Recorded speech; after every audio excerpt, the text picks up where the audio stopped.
Hello. So today I'm gonna show you guys the way I do my red and white and black camo that a couple of guys have asked about online. So I'm gonna start you off with here's the model we're gonna do. This is a Manticore Bratva from the Kill Wager game made by Enemy Spotted Studios.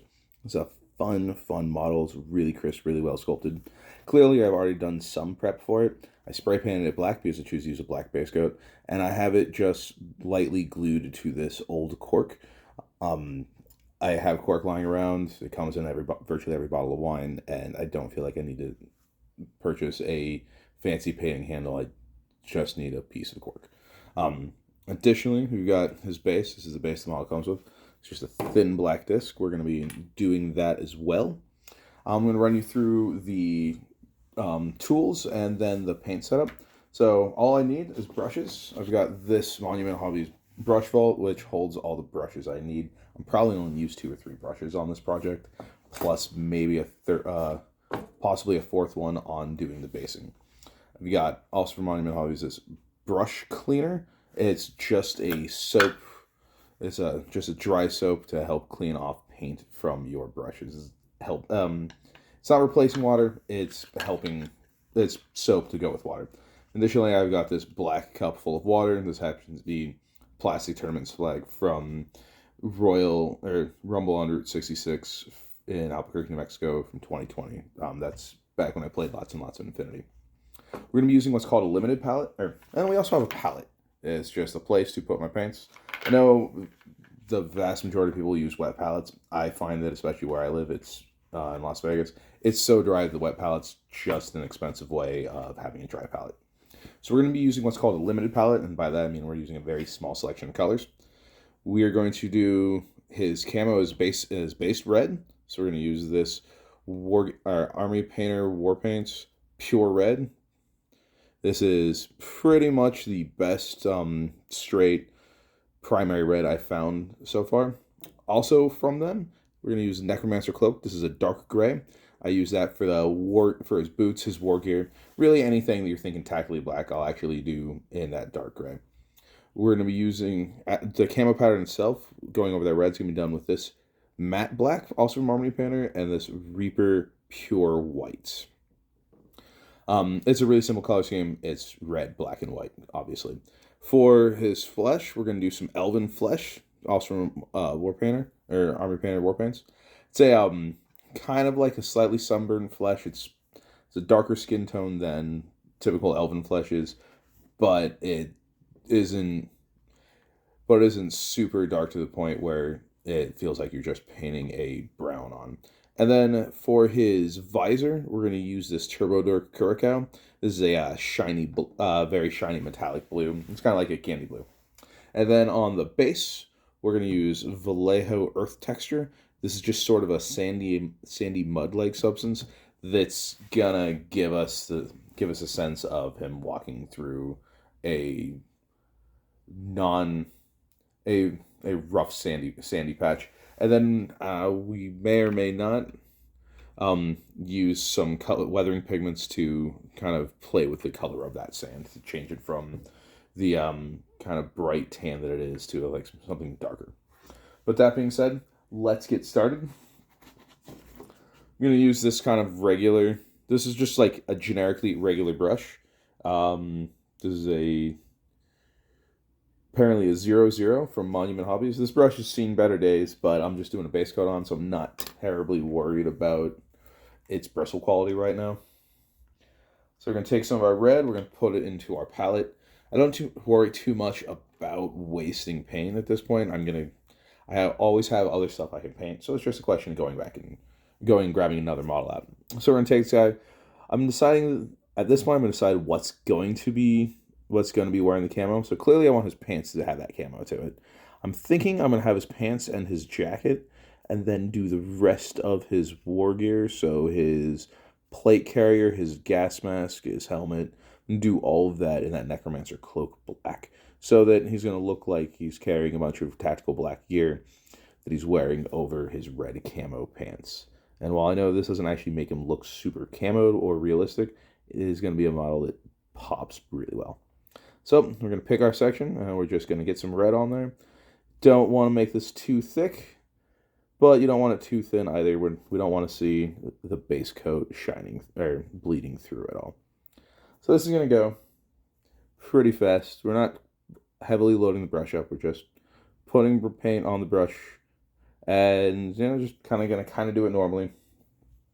Don't worry too much about overpainting with the first color. Anything that's not supposed to be red hasn't been painted yet, so we can always come back and get it. And we're not using so thick of a paint that it's going to be really hard to overcome that. And you see his pants are coming together. I got a little bit of splash on that holster there. That'll be fine because I got to come back and paint that anyways. So we're just going to jam through this. Get his arms done. We're going to because these Enemy Spotted Studios models are so detailed, do have to watch out for lots and lots of straps and bangles and other things that a lot of other miniature companies wouldn't have bothered sculpting in such detail. And then also I always just have to be cognizant of where the shirt ends and it becomes where the shirt sleeve ends, and then exposing some of the arm skin before going into his shooting gloves. But looks like this guy is pretty straightforward. Just painting this bottom layer of his clothing is really kind of bringing out, actually kind of revealing the detail of the rest of the model in a really, really pleasant, satisfying fashion. So there we go. We got him going. You can definitely tell that dude is wearing red and black. Everything is black. We're going to actually be hitting with that Necromancer Cloak gray. But we're going to smash this guy out real quick. I see a couple spots that I'd like to have a little bit darker. Especially this guy has his fatigues tucked into his boots, which is making a really fun for a fun aesthetic right there. Alright, it looks like we got a little bit there.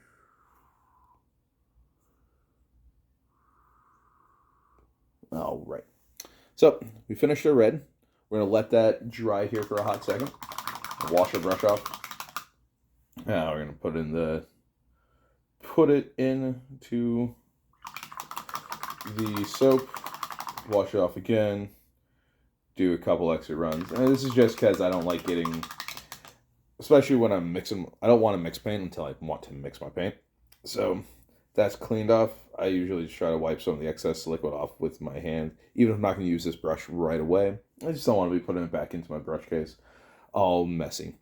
So we're going to take our Necromancer Cloak. You can see by how worn out that label is. I use this color a lot. Really like using a dark gray as a black replacement, and that's because, especially because I base coat things black, oftentimes you feel like anything you want in black, you're just leaving unpainted, and I don't like that feeling, so I use a dark gray as a replacement. Also, it kind of feels pre-weathered, if you will, in that very few things are, very few black clothes, unless they're brand new, actually stay black.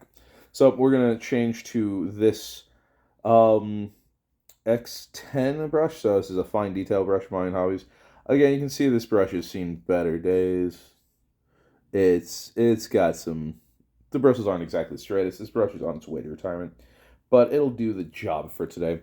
So everything we've left black, or we would intend to left black, we're going to go, that's not flesh, we're going to go hit with this. And this again doesn't need to be super, you do want to be a little bit precise with this, mostly because you don't want to keep having to go back and repaint the color you just laid out. Don't mind the table shaking. That would be one of my cats deciding to find out what I'm talking to. Which, that's always a problem when you want to paint and also have cats. And so we're just going to work our way through this guy. It's pretty straight ahead. Again, this is essentially a two-tone color scheme. So if it's not red, it's black. And if it's neither of those, then it's skin. So I say two-tone, but I never consider flesh a color that I'm painting, because if your skin's, because we all have skin, the skin's always exposed, so it's not something I think about when I'm picking my color scheme. So we're just gonna go through. We're gonna pick out all these cool, fun straps and details. You can tell the guy who sculpted this really knew what he was doing with how military war gear is worn. I wouldn't be surprised if this guy had worn a lot of this stuff himself. All right, we're gonna walk through here. Just just take this through.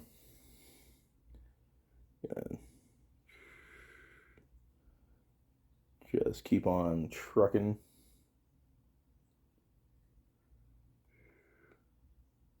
If you make a couple little mistakes here, it's okay. Like, there's nothing insurmountable at this point. There are no, I ruined the model. There's no point in which case you've ruined a model doing a paint scheme when you're painting. Especially not if you're doing a camo color, doing any form of camo, because there's so many opportunities to hide hide mistakes or just fix it without ruining your flow. All right, just gonna smash out his backpack. So he's got this canister on his back, which is his oxygen tank based on him wearing a gas mask. So I know that I and a lot of people, I'm sure, are tempted to paint that a different color to make it pop, but putting yourself in the world of this special forces operator who's wearing this camo, I'm guessing that his air canister is not going to be a bright yellow with hazard stripes. I feel like it is going to be the same black as both his gun, his tactical gear, and his harness and webbing. So I'm going to paint that black as well. I'm doing that as a choice. And I have to say I'm doing it as a choice because there are guys out there who tell you that no, I should be painting that in a silver or hazard yellow. And I just disagree with that. So I am making a conscious choice to not pick this air canister out because I feel like in the world that this model exists in, that it's supposed to be a black air canister to match his tactical black gun and his tactical gear. Remember, ultimately, it's your model. No one can tell you that you painted it wrong. They can just say they don't like how you painted it. And it's your model. If you like your paint job, it's good. And if you don't like your paint job, you can always redo it. There's nothing that you cannot overcome by your own will when it comes to this. All right, we're going to just dip through. Got some of this really crisp spool, has some amazing undercuts, which are awesome to look at, but slightly difficult to get your brush into.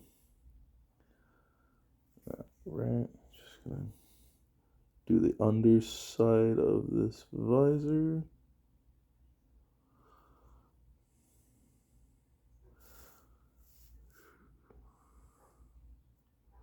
Alright, so this is where we're at right now. Sorry, my camera is not wanting to focus so much on the little dude. But you can see it's now blocked out red and black. Where he's not red, he's got that dark gray. Where it's not dark gray, it's red. And there's a couple places where his skin's going to show through. Now, one thing that is often really tempting to do is have a color, like, so he's wearing his gloves that he's holding his gun with. And the color scheme that I picked suggests that those are both going to be the same color, which is absolutely the case. So we have options. I'm just going to go with that, and then I'm going to decide that this guy is wearing a fingerless glove, so I can go pick his fingers out. And also, it's really hard to see on the resolution of this camera. It looks like there is an air vent on the back of the hand of the glove, which means I can pick that out in flesh as well. And also, looking at this guy pretty closely, it looks like he's wearing a glove on his shooting hand, but not a glove on his other hand. And I guess that makes sense. It looks like this guy's carrying a sawed-off shotgun, so I guess that's how he wants to. I guess that makes sense for if you don't want to wear gloves, but you feel like you need to whilst using a weapon like that. So we're going to clean our brush off again. We're going to let that sit for a hot second to dry. While we're letting that sit for a hot second to dry before we get into the next layer, now would be a good time to go do our basing. So this is the Vallejo architecture. It's just like a muddy gel. And we're going to take any old messed up brush we have. So I've got this Monument Hobbies 2 look at that, how wrecked those bristles are. This doesn't do me much good except for basing anymore. This is basing, this is weather, this is the brush I use for basing, weathering, really, really dirty dry brushes. Essentially, this is what I call a zombie brush. This brush should be dead, but I still have a use for it, so I use it for painting adjacent things as opposed to for painting things. We're just gonna hit this base real quick, and I don't do this. I like to do this at this step because I know where I know in my mind where this model is gonna end up at. So right now, this is just saving me time. So there you go. That's what the base is gonna look like. It just looks like sandy BS. So we're gonna do that. We're gonna clean off our messed up brush, and it's gonna go back to the vault, if you will. So this gel is water soluble, so you can clean your brush off pretty easily. Having the brush soap, super important. Super, super important. Just gonna do that until we feel like this brush is pretty clean. And you notice I did clean off in the same place, the same water, clean off my paintbrush. This is a pretty big cup. It's full of water, so there's a lot there. I'm not too worried about cross-contamination. But that being said, I'm still going to change my water pretty consistently. I do it about every about 10 models or so, or if the models I'm painting have a really, really complicated color schemes, every 20 colors or so. So we're going to put that away, and we're going to go pull out our flesh, get the flesh done real quick, and then the model will be blocked. So all the base colors will be down. Now we're gonna go back to our detail brush that we put all of the flesh on, or put the detail brush that we just did use the black. Actually, I'm gonna change to a different detail brush. I want to say this is an army painted brush because it's got that red handle. This brush is pretty old and also it's on its way out. Notice a recurring theme here. So it's so old that the logo has worn off, and I don't even know what the provenance of this brush is. So this guy doesn't have that much flesh, so this is gonna be pretty easy. We're gonna dab off a whole bunch of excess paint because we want to control where we're going. So we got an exposed wrist, so we're gonna hit that. We're gonna hit that hand vent on the glove, just like a little bit there, and then we're gonna pick his fingers out on this hand. Or try to anyways, because he's got them pretty well protected. Then we're going to decide the other hand is not in a glove at all. And it's quick, it's easy. Sorry. And then we got the part of the face is exposed, and he's not got much in the way of a face for us to see. Between the low-hanging visor on his helmet, between the respirator he's wearing, his face is really just this one section here. So we're gonna smash that real quick with some paint. We're gonna apparently break the model right off of the holding stand.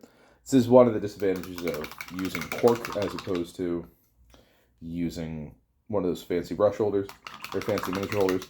That being said, I've done this plenty of times on fancier things too. But again, and I'll say this over and over again, there is nothing that is insurmountable. So we popped off, we're just going to put the teeny tiny little dab of glue on his foot. We're going to put some on the other foot for some stability, using just your regular super glue. I'm going to use this kicker, this instant set. I put glue on the miniature's feet. I'm going to spray instant set onto the cork. And then I'm going to put the model onto the cork. And what that instant set does is that's just accelerating the speed of the chemical reaction of the super glue, so it's making the super glue set and harden faster. Also, it gives you a weaker bond, which the weaker bond isn't exactly something that's great for your miniatures. It's perfect in this instance because this is he's only temporarily going to be on the space, or be attached to this thing, which means it's going to be that much easier to get him off of this and attach to his proper base. So, just like that, model's reattached. No harm, no foul. And whilst that's setting, we're going to set up for doing our camo, which any detailed brush will do.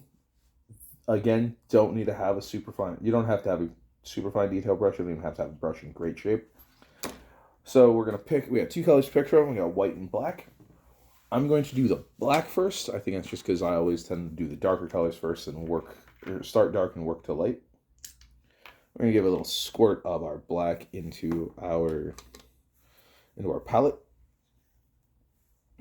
Alright, so we're using that same kind of messed up brush. We got our dude. He's leaning a little bit to the side on this cork. That's totally fine because we have full control of manipulation of this thing. So we're just going, and this is where doing camo becomes a lot of fun. So we're just going to randomly do some dabs, and randomly do some black splotches. The trick here is that you need to not have any pattern to this. There needs to be no rhyme or reason for where you put black, or where you choose not to put black for that matter.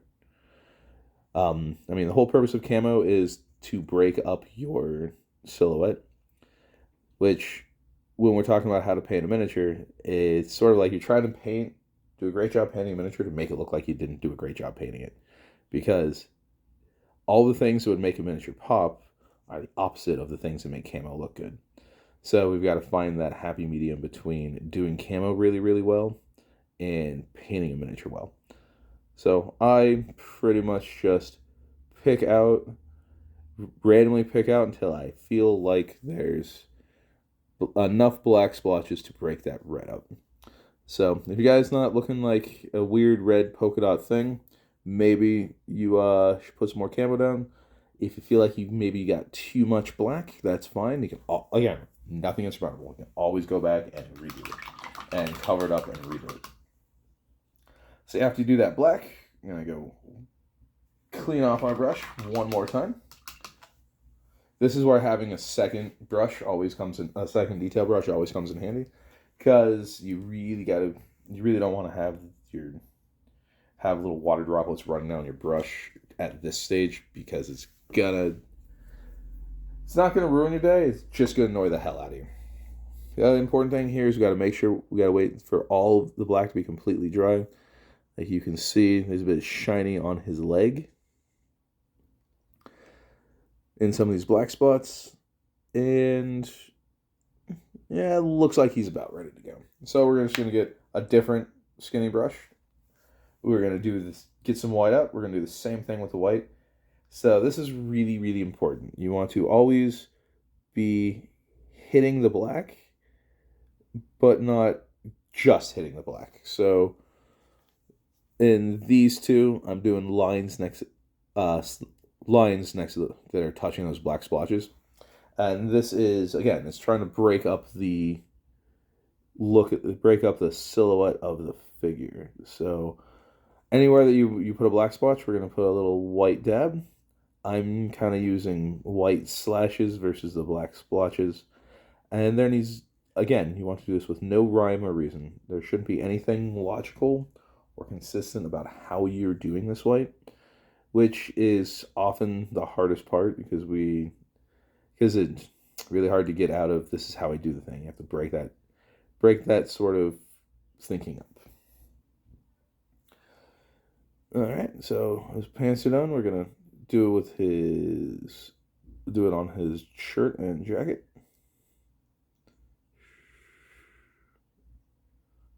Get some there, get some there. This is also a great time if you notice it's something that you made a mistake. You have the option of, I'm just going to throw some camo scheme over that and then I don't have to worry about it. Or you can go, oh, look, you can go, look, I made a mistake. This is a perfect time to go back and fix that mistake I just noticed. So we're going to do that. And then the good rule of thumb is that if you look at it from some distance, does it look like you're planning on it looking? Like, I'm feeling like this guy's feeling just right. No. Apparently, I decided that he didn't need camo of any sort on the inside of one of his legs, so we'll go just add some to there. There's no real hard and fast rule on how to do this. I do it completely by feel. And then also, while we got the white out, we can go try to do his eyes. I am terrible at eyes. This is one of my things I'm most scared of. And look at that, he popped right off of that thing, and that's fine. We are pretty close to the end. So I'm going to just do some white in the eye cavity. This is one of the ways you know if a miniature is really well sculpted and well cast, is that it's really easy to land your brush in the eyes. And by that I mean that there's enough definition of where the eye is supposed to be that your brush can just sort of sink into place. And then take the tiniest dab of black and put it right in the center of those eyes. I'm going to feel like that's pretty good. Alright, so effectively, our boy here, we could call him done if we wanted to. There's more details to pick. I'm sure a better painter can find more details, but I'm quite happy with where he is. There's one last thing I'm going to do, which is he's got this visor up here. I really want to give him a bit more of a sci-fi element. So I'm going to pick a color that is completely at odds with the rest of this kind of dark and somber color scheme. So I'm using this Turbo Dork metallic. So this is a bright, shiny blue metallic paint. These always strike me as what I call hot rod paints. I absolutely love how they come out, and more importantly, I'm gonna add just a hint of color of a non-complementary color to really clash with the rest of the model.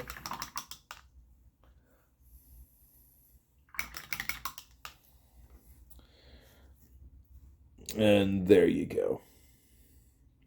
So the reason why we did that base so early, like did the base in the middle of it, is while that mud is still wet, it is not so wet as to not be gluable. So we're going to put some glue on our guy, and we're going to stick our guy in the base, and voila. I'll give you a little panoramic on that, dude. So that's my camo color scheme. That took less than a half an hour to do a single model. So that with this technique, you can smash through a squad of like 10 Imperial Guard for Games Workshop. You can smash out 10 of them with a fun camo scheme in 3 hours. So half an hour per model. So you can smash out a squad of 10 of them. If you do each model individually, it'll take you a while, but you can also batch paint this pretty easily. So you can smash out a squad of guys in a day without any real problem. For a game like Kill Wager, which is what this model is for, we're only using 4 to 6 guys. You could have an entire army painted with this scheme in one sitting without really any struggle at all. So that's my camo scheme. That's my camo technique. Thanks for watching. If you have any questions, you can always contact me directly. I'm not the greatest painter, but I do like painting and I do like talking about it. So I hope you guys have a great day. Catch you next time.